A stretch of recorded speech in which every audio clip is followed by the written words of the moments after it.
네, 더불어민주당과 정부가 오늘 당정회의를 열고 내년도 예산안 편성 그리고 추석 민생 대책을 논의했습니다. 네, 내년 역시 확장 재정 기조를 이어가기로 했는데요. 국회 취재기자 연결합니다. 서영석 기자.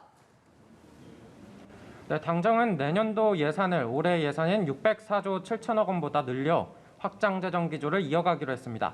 방점은 코로나19 위기 극복과 취약계층 지원에 찍혔는데요.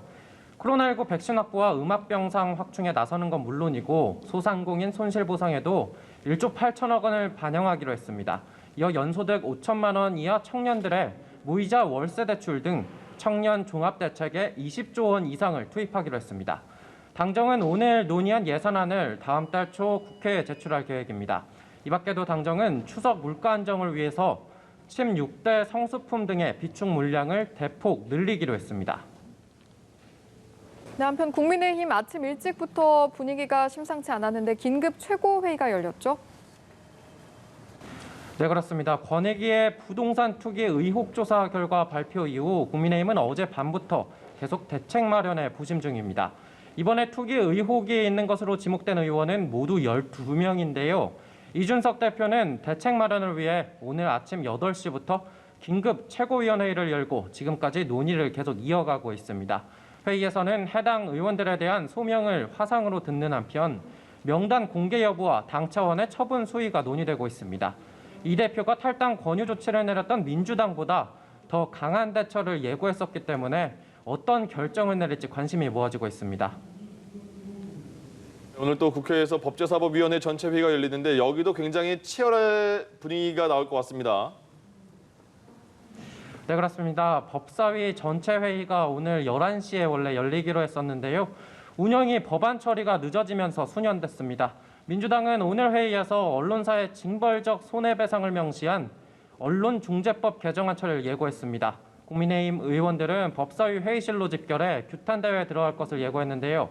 정의당도 강행 처리 중단 촉구에 나선 상황이어서 오늘 회의 내내 진통이 이어질 전망입니다. 네, 이어서 여야 대권 주자들의 오늘 행보도 짚어주시죠. 네, 다음 주 선거인단 투표 시작을 앞둔 민주당 경선 후보들 오늘도 바쁜 움직임을 보이고 있습니다. 이재명 후보는 오늘 오후 캠프 사무실에서 직능단체들과 정책 협약식을 갖고 앞으로 있을 정책 승부에 내실을 다집니다. 이낙연 후보 역시 정책 구상을 위해 청년, 장애인, 노인 등 우리 사회 약자들로부터 민심을 청취하는 시간을 보냈습니다.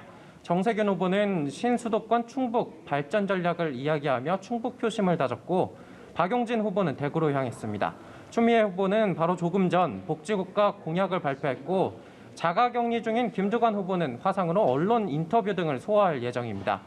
국민의힘 대권주자들은 언론중재법 처리를 앞두고 한 목소리로 비판의 메시지를 내고 있습니다. 윤석열 전 검찰총장이 지난 일요일 기자회견을 연 데 이어 박진, 윤희숙 의원, 최재형 전 감사원장과 유승민 전 의원은 어제 공동성명서를 발표하기도 했는데요. 유승민 전 의원은 오늘도 오전부터 시위 현장을 방문했습니다. 홍준표 의원은 언론중재법 강행 처리가 국정 파탄이고 국정논단이라고, 원희룡 전 제주지사는 차라리 민주당 비판 금지법을 만들라며 목소리를 높였습니다. 지금까지 국회에서 전해드렸습니다.